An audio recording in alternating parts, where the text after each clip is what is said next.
La télévision a une séduction absolument incroyable. On voit la réalité et en plus on a, dans bien des cas, l'immédiateté.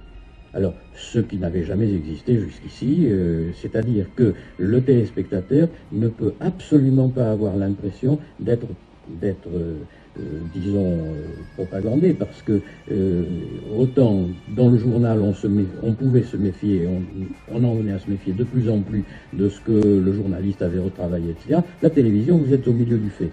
Alors, il n'y a pas de discussion.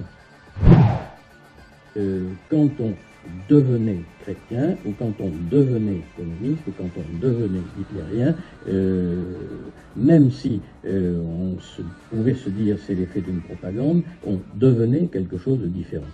Tandis que maintenant, on n'a absolument pas le sentiment de devenir différent parce qu'on regarde la télévision. Nous avons précisément évolué dans le sens d'un respect de l'humain, des droits de l'homme, etc. Ce qui est très bien, mais qui ne nous engage à rien. C'est un respect de l'humain en général, ce qui ne nous empêchera pas d'être très hostile à telle ou telle personne qui nous est étrangère.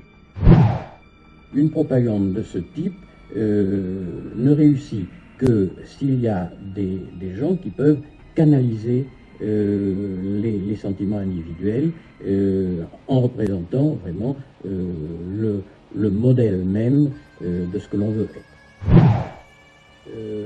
La télévision permet une sorte de contrôle social qui est tel que l'existence d'un parti, si nous faisions allusion tout à l'heure à un leader charismatique, s'il apparaissait, il pourrait évidemment s'en servir.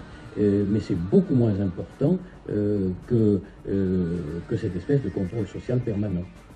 Je ne crois pas qu'une organisation soit fondamentale maintenant. Le regroupement n'est plus essentiel.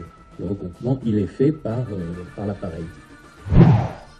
Je suis extrêmement surpris lorsque on affirme constamment que l'homme moderne peut choisir, etc., alors qu'il ne sait plus utiliser les possibilités de liberté qu'il aurait encore. Donc je crois qu'effectivement nous baignons dans un climat qui fait que au fond, on acquiert une mentalité totalitaire. C'est exact. Ce qui tendrait à le confirmer dans notre époque, c'est de voir à quel point il y a un modèle de société et que le but de l'action dans le tiers-monde, c'est d'amener le tiers-monde à notre modèle de société. Je crois que quand on dit bon, il faut que le tiers-monde se développe, il faut faire décoller le tiers-monde, etc., c'est le faire décoller vers quoi? C'est le faire décoller vers la société de type occidental. Dans la mesure où il s'agit d'une certaine modification du téléspectateur, c'est encore une propagande. Dans la mesure où ça n'a plus aucune commune mesure avec ce que l'on a appelé de cette façon au siècle dernier ou au début de ce siècle, non, ça n'est plus une propagande. C'est une sorte